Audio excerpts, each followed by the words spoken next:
Durante 12 largos años el mundo a mi alrededor no había estado en paz, sino sumido en un silencio denso, casi ominoso. No era la quietud serena de la calma, sino un vacío que deformaba las emociones, agrandaba las distancias y convertía cada gesto amable en un acertijo sin solución. Mi casa en Beacon Hill, antaño, rebosante de armonía y risas con sus barandillas antiguas, su aroma a caoba encerada y las vistas majestuosas del río Charles, se había transformado en un teatro mudo, donde la vida solo interpretaba ecos del pasado. Hoy, ese decorado noble solo albergaba recuerdos atrapados entre paredes silenciosas y alfombras mullidas. Y fue en una de esas mañanas plomizas de jueves sin alma cuando llegó la carta. El sobre no llamaba la atención, pero el membrete del Instituto Neurológico de Boston brillaba con una promesa inquietante. Ni siquiera necesité abrirlo para saber qué contenía.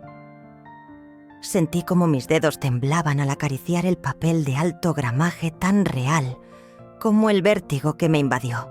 Una parte de mí no tenía claro si deseaba que todo volviera a sonar y si el ruido solo traía verdades más dolorosas. La cita estaba fijada para el 18 de mayo, a las 7:45 de la mañana. El Dr. Grayson y su equipo estaban preparados para implantar el dispositivo neural. Experimental sí, pero con resultados notables. 8 de cada 10 pacientes habían recuperado completamente la audición en apenas 6 meses. Los demás, al menos en parte, lo suficiente para distinguir voces, percibir una carcajada sin necesidad de leer labios o escuchar cómo alguien miente. Doblé la carta con precisión quirúrgica, la devolví a su sobre y la escondí bajo un fajo de viejos programas de ópera en el fondo de un cajón que nadie abría. Nadie sabría nada, y mucho menos Adrien, mi propio hijo que apenas llamaba una vez por semana. A veces ni eso.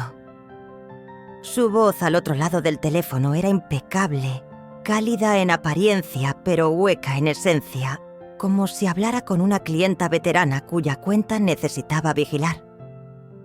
Y quizá no estaba tan desencaminada. Desde que la sordera se adueñó de mis días, sus visitas se habían vuelto breves, forzadas casi una formalidad.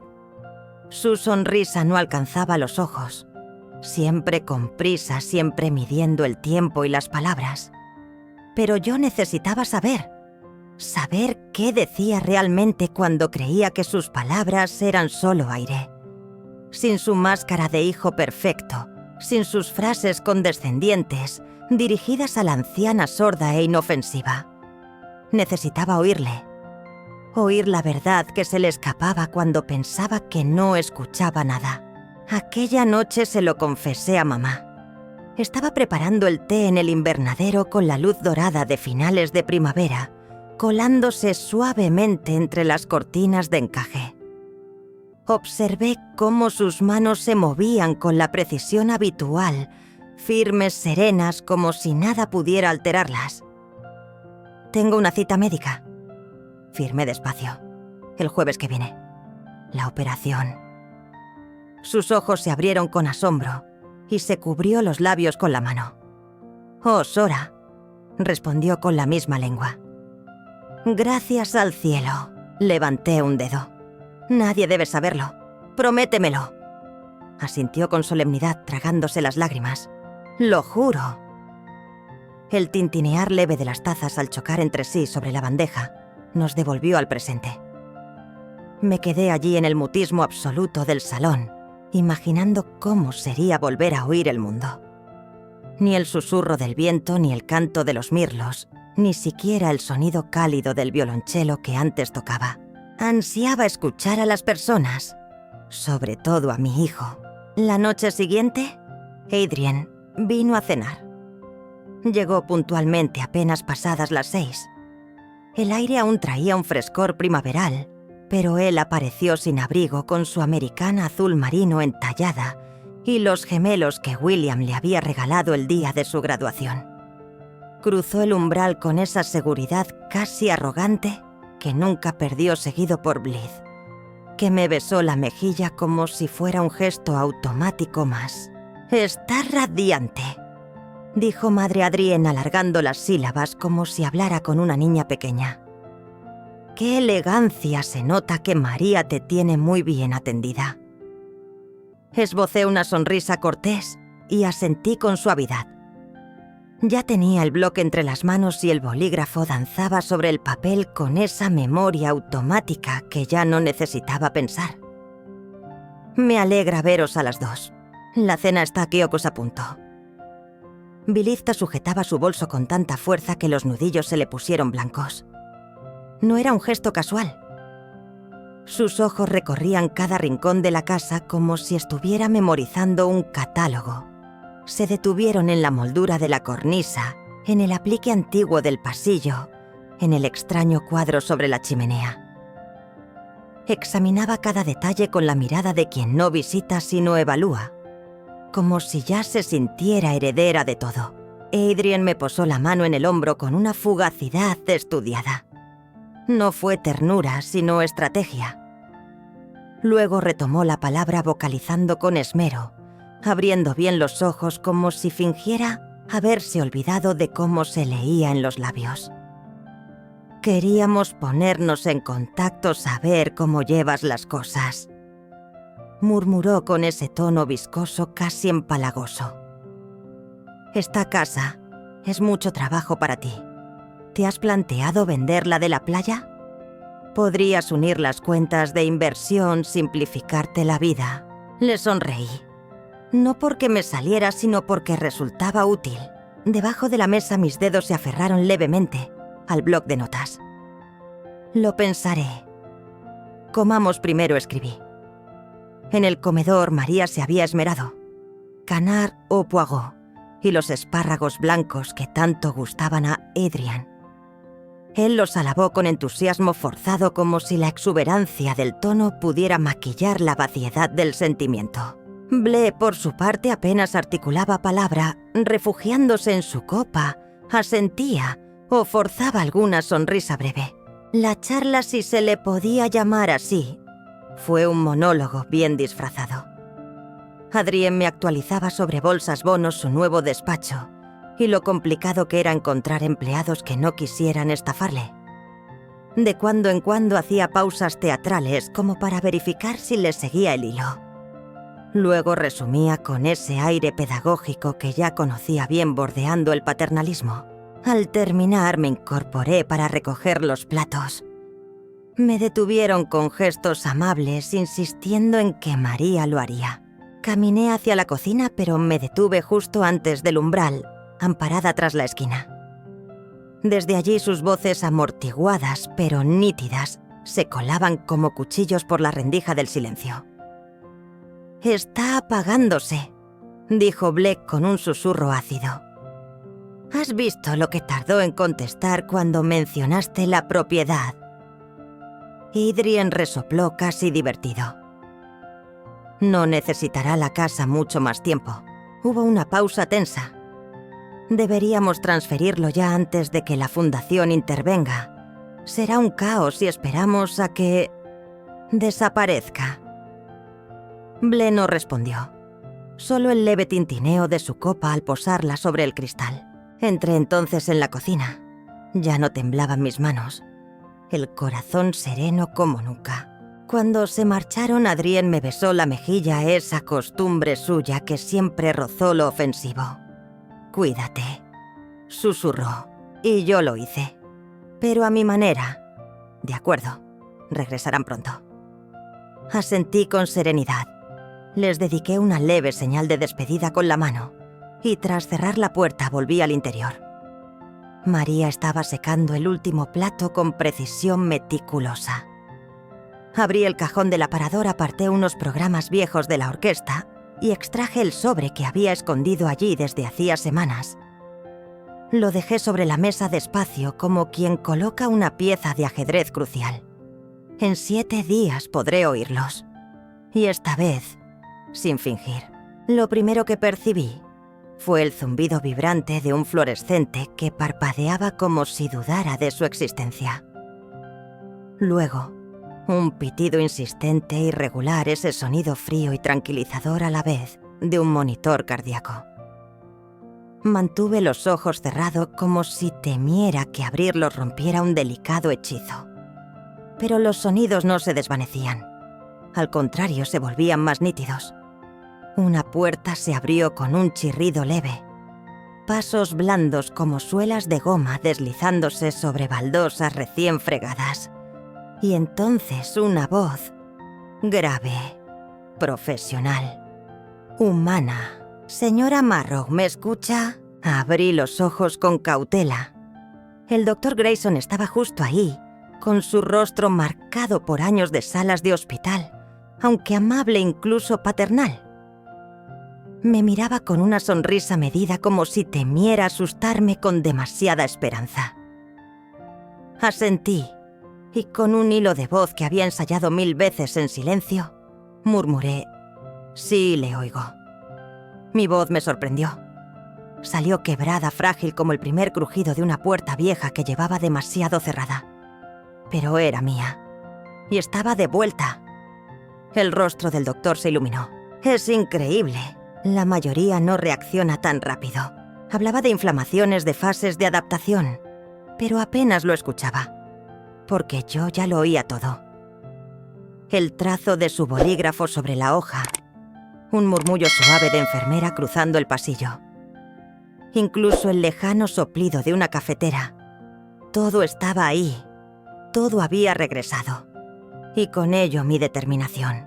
Esa misma tarde Mia entró en la habitación. Llevaba lilas frescas en las manos y las pupilas vidriosas rojas de llorar o de no dormir.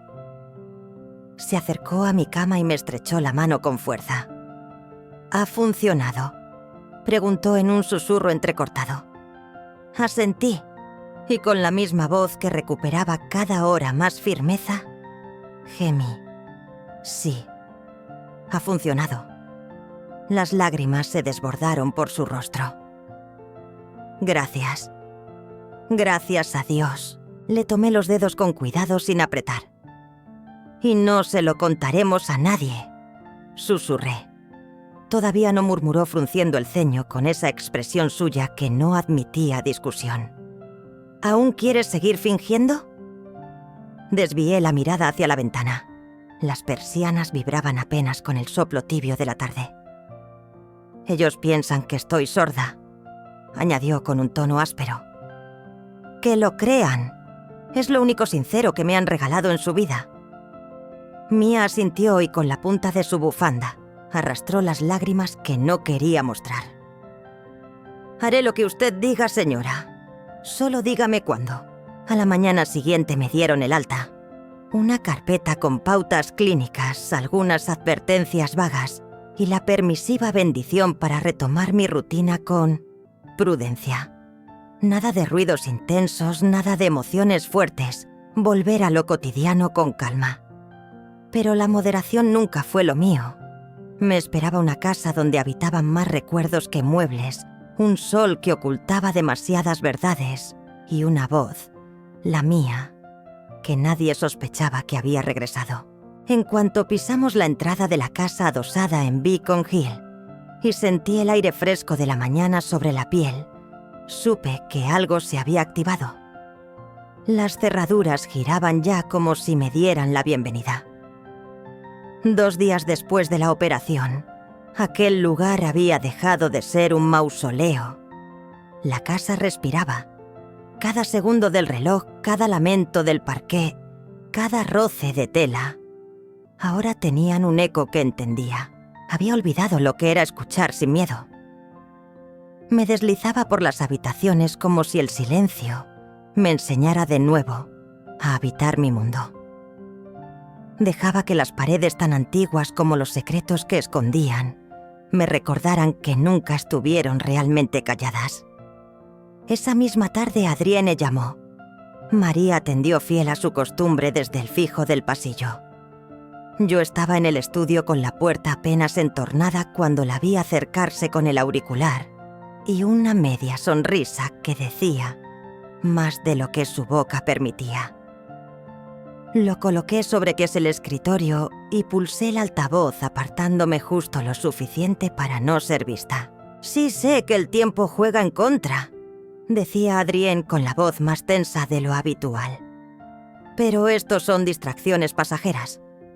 Una breve pausa. «Ya no controla los estados financieros. Estamos limitando su exposición». Y entonces la risa. Esa risa seca, condescendiente. «Sí, el fideicomiso está desfasado. Me estoy ocupando de ello». Simplemente trasladó los fondos a la cuenta fiduciaria, con fecha límite el viernes, sin firmas, sin rastro alguno. Colgó justo cuando María reaparecía con la bandeja del té.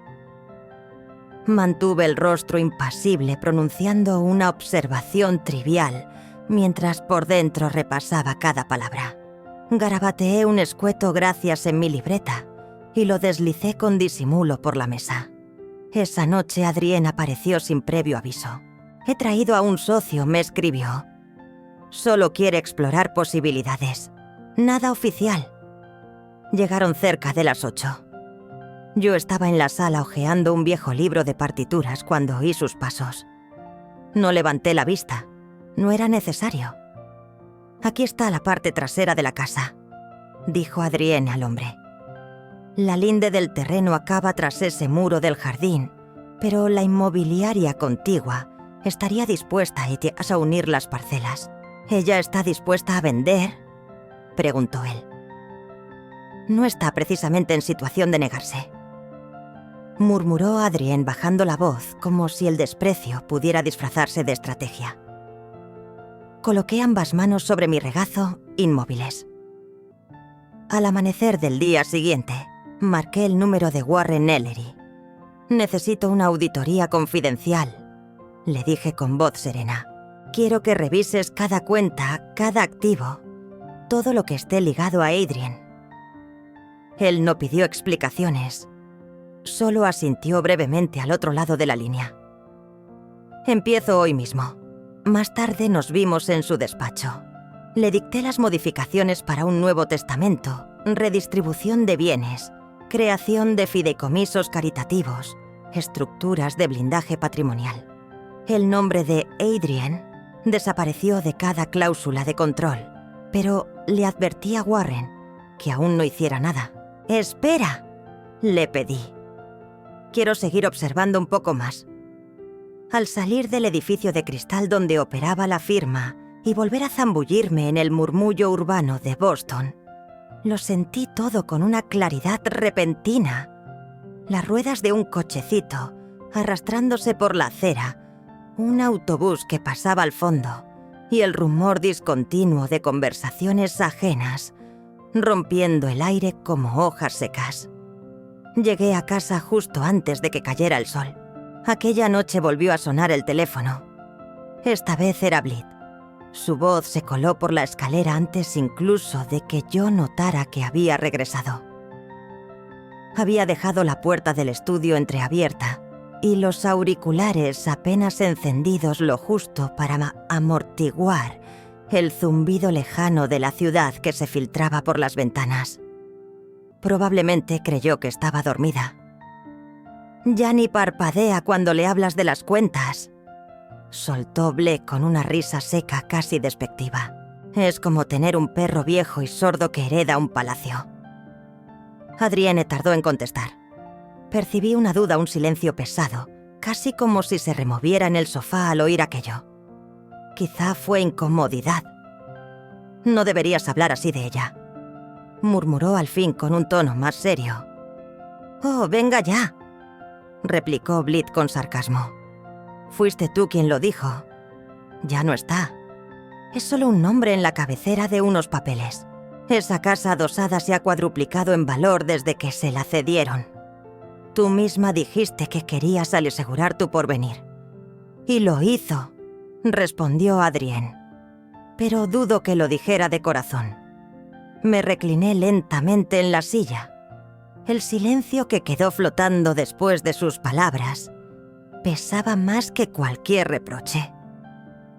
No fue la culpa lo que detuvo sus actos, fue la duda. Esa incertidumbre sorda lo contaminó todo. Cuando se marcharon, Mer apareció con la ropa recién doblada y una mirada que parecía haber visto demasiado. «¿A qué esperas?», me preguntó con una suavidad peligrosa. «Ya tienes todo el abogado, las pruebas, la historia completa. Podrías cerrar este capítulo hoy mismo». La observé con el tacto áspero de las toallas entre nosotras y sentí una punzada seca en el pecho. No era ira, tampoco tristeza. Era algo más hondo. Algo que me recordaba que aún no sé quién es en realidad, dije. Sé lo que ha hecho, pero no termino de entender el porqué. No por completo. Necesito verlo claro todo el recorrido. ¿Siempre fue por avaricia? ¿O se torció por el camino? María no respondió. Solo bajó la mirada y asintió con los labios tensos, como si contuviera una verdad que aún no se atrevía a pronunciar. Dejó las toallas cuidadosamente dobladas junto a mí. Me rozó los hombros con una caricia fugaz antes de girarse y marcharse sin decir palabra. Permanecí sentada en la silla mucho después de que desapareciera por el pasillo, escuchando el monótono tic-tac del reloj del vestíbulo y una melodía lejana de piano que se colaba por las rejillas de ventilación, como un susurro del pasado. A la mañana siguiente, Adrien llamó para preguntar si podía volver a pasar. Solo nosotros dos. «Tengo algunas ideas que quiero comentarte», dijo con ese tono meloso que ahora reconocía demasiado bien. Pedí a María que preparase la mesa para el almuerzo. Le pedí a Mía que bajara la vajilla del armario alto, aquella que usamos en la fiesta de jubilación de William y en mi última cena como profesora. Me miró alzando una ceja como tanteando la situación, pero no dijo nada. Puso la mesa con una elegancia pulcra, copas de cristal relucientes, cubertería de plata, servilletas de tela plegadas con esmero en forma de lirios. Elegí el Burdeos del distribuidor francés. Sabía que Adrien no se resistiría. Había envejecido con más gracia que muchas personas que conozco. Llegaron justo a la hora acordada. Blythe llevaba un vestido verde esmeralda que le sentaba demasiado bien, y Adrien una chaqueta impecable, con el aire contenido de quien reprime la ansiedad. El aroma del pato asado impregnaba la casa con esa calidez envolvente de los días felices. De fondo, un violonchelo interpretaba una pieza que solía enseñar a mis alumnos. Vi cómo sus ojos se posaban en el sistema de sonido como si quisieran evaluar si aún conservaba la lucidez suficiente para disfrutarlo. Nos sentamos y pronto comenzaron a hablar sobre lo saturado que estaba el mercado inmobiliario y lo conveniente que sería simplificar mi patrimonio para aliviarme de las cargas de la propiedad. Adrien expuso todo con ese tono calculado y tranquilizador, eligiendo con cuidado cada palabra como si envolviera cuchillas en algodón.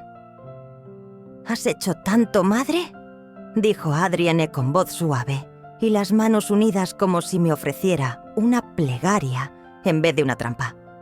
«Déjanos ocuparnos de ti ahora. Unas pocas firmas y te liberarás de todas esas gestiones. Nada cambiará en tu día a día».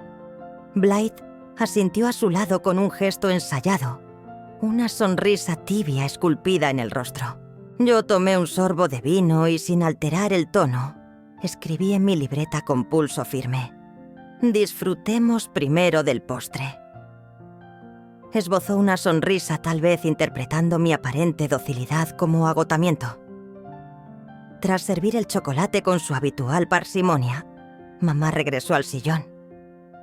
Adrien aprovechó ese momento para hurgar en su maletín y extraer una carpeta color marfil. Me la deslizó por la mesa con la delicadeza de quien sirve un postre envenenado. «Lo tenía preparado por si te sentías preparado», dijo conteniendo el entusiasmo. «Lo hemos revisado con un abogado de confianza. Todo está en orden. Las cuentas, la casa adosada, la cabaña, transferencias limpias rápidas sin complicaciones. Deslicé los dedos por el canto de la carpeta sintiendo el relieve del cartón, como si fuera una cicatriz. Luego alcé la mirada. Tenían los ojos fijos en mí, esperando desconcierto. Esperaban que obedeciera, que firmara. Solo una pausa, un garabato torpe. Pero no. Rompí el guión. ¿Y a qué viene tanta prisa por adueñarte de lo que nunca te ha pertenecido? La mandíbula de Adrien cayó levemente, pero no logró articular palabra. Blake, que jugaba con su copa de vino como si no escuchara, dio un respingo, el cristal resbaló de su mano y estalló contra la madera salpicando de tinto la mantelería. La música de fondo siguió sonando como si la escena no le incumbiera. Me miraban como si acabara de volver de entre los muertos. «Os sorprende», continué en voz baja pero firme. «Una semana fingiendo que no podía oír y he escuchado todo. Cada llamada, cada susurro, cada maldita broma sobre mi silencio».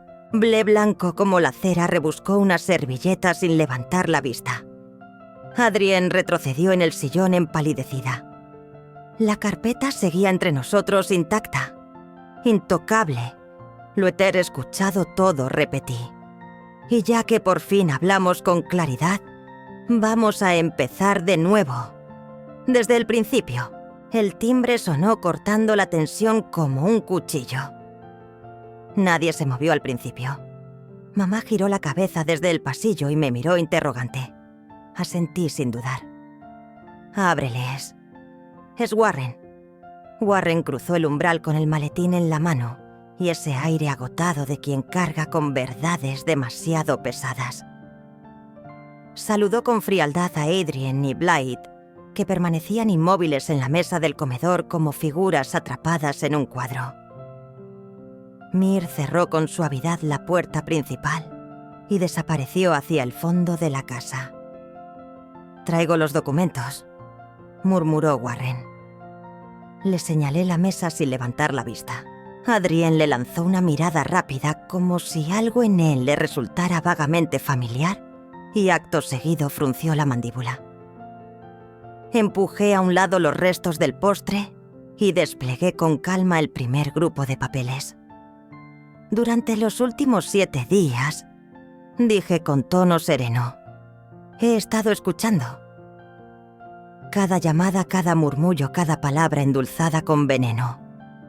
Guardé silencio para tener la certeza absoluta». Warren asentía mientras yo abría el libro de contabilidad. «Has desviado $1.800.000 en fondos no autorizados durante el último año», continué. «Los has disfrazado como facturas de mantenimiento, servicios ficticios, empresas fachada». Adrien dio un paso al frente, las palmas hacia mí temblorosas. «No es lo que piensas. Solo estaba redistribuyendo recursos a corto plazo para evitar impuestos, incluyendo acuerdos en la sombra con promotoras». Interrumpí. Me ofrecieron un intercambio de propiedades, una torre de lujo junto al parque, confesó bajando la mirada. Blythe carraspeó inquieta. «Celeste, todo esto es demasiado abrupto. Quizá podríamos hablarlo en privado». Me giré hacia ella con una lentitud glacial. «Te burlaste de mí. Me llamaste la mascota obediente. Lo sabías todo y en lugar de pararlo le reías las gracias. No, de aquí no te vas todavía». La voz de Adrien tembló como una rama a punto de quebrarse. «Por favor, no lo entiendes». «Yo lo entendí todo incluso antes de oíros», repliqué sin elevar el tono. «Creíste que mi silencio era consentimiento, pero solo estaba tomando nota». Warren sacó el testamento recién redactado y me lo entregó sin decir palabra. «Esta es la versión definitiva», anuncié. «Adrien queda excluido por completo. Sin herencia, sin poder. El grueso del patrimonio pasará al conservatorio. Mi casa, junto con mi biblioteca de partituras y grabaciones, será una residencia para jóvenes sin recursos». Adrien se desplomó ligeramente sobre sí mismo como si su columna hubiese cedido. Me miró no con furia, sino con un desconcierto que rozaba la ausencia. «Me estás echando», susurró. Lo observé sin rencor, pero sin compasión. Mi hijo. Aquel niño al que acuné durante noches sin sueño. Al que llevé a concursos, a conciertos, al que ayudé a entregar sus trabajos de universidad a última hora. «No», dije finalmente en un murmullo seco. «Estoy dejando que te vayas. Lo hiciste tú». «Solo», dijo Warren al cerrar la carpeta con una parsimonia calculada. Recogió el bolígrafo como quien guarda el último vestigio de una batalla terminada. Me puse en pie con las manos serenas y giré hacia María, que acababa de volver con los abrigos aún colgados del brazo. «Déjalos marchar», le dije. «Ya se han llevado demasiado». Tras el portazo, la casa se quedó en una quietud extraña. Adrien no se molestó en despedirse. Cogió los documentos que Warren le había entregado, hizo un gesto seco con la cabeza y se marchó. BL lo seguía de cerca, sus pisadas bruscas retumbaban como si marcaran el final de una frase. La puerta no se cerró con rabia, sino con un desprecio sin adornos. María permaneció junto a la escalera, quizá esperando que me viniera abajo en cuanto me quedara sola. Pero no ocurrió. El silencio que quedó tenía otro tono. No era ni denso ni hueco, sino limpio. Empecé a habitar la casa de nuevo como si me fuera revelada por primera vez. Cada estancia guardaba sonidos antiguos olvidados. El susurro oxidado de un cajón, al abrirse el zumbido fiel del frigorífico, el leve crujido de la leña, al prender fuego en la chimenea. Una tarde algo me llevó hasta el piano del fondo. Desde el funeral de William, nadie había posado allí los dedos. Me senté con cautela en el banco, levanté la tapa como quien destapa un recuerdo con cuidado y deslicé los dedos por las teclas. Fue como tocar a un amigo lejano sin saber si aún me reconocía. Una nota, luego otra, un acorde. Y entonces lloré, pero no de pena. Lloré como se llora cuando una herida por fin se cierra. Ese día volví a tocar durante horas. Ya no con la precisión de antaño ni con la técnica impoluta que solía exigirme, sino con una franqueza casi feroz, como si las notas fueran cuchillas y mis dedos cicatrices abiertas. Mis manos no pidieron permiso para recordar, simplemente lo hicieron con una terquedad que me estremeció. Con el paso de las semanas todo fue calmándose. No con esa calma hueca de la resignación, sino con una serenidad nueva, punzante, que me hacía sentir viva. Caminaba por las calles de Boston al amanecer oyendo el crujido leve de los carritos de reparto, los ladridos rutinarios de los perros, el bullicio suave de una ciudad que antes ignoraba y que ahora me parecía un susurro cómplice. Una de esas mañanas, Mera entró en la cocina. Tenía un periódico doblado con esmero entre las manos. Lo dejó junto a mi taza de té, con esa delicadeza suya que siempre precedía a una noticia inesperada. «¿Da clases?», dijo sin mirarme. «Adrien. En una escuela de Dorchester. Apenas tiene presupuesto, pero lo contrataron la semana pasada como profesor de música». Leí el artículo con la misma lentitud con la que se observa una herida cerrarse.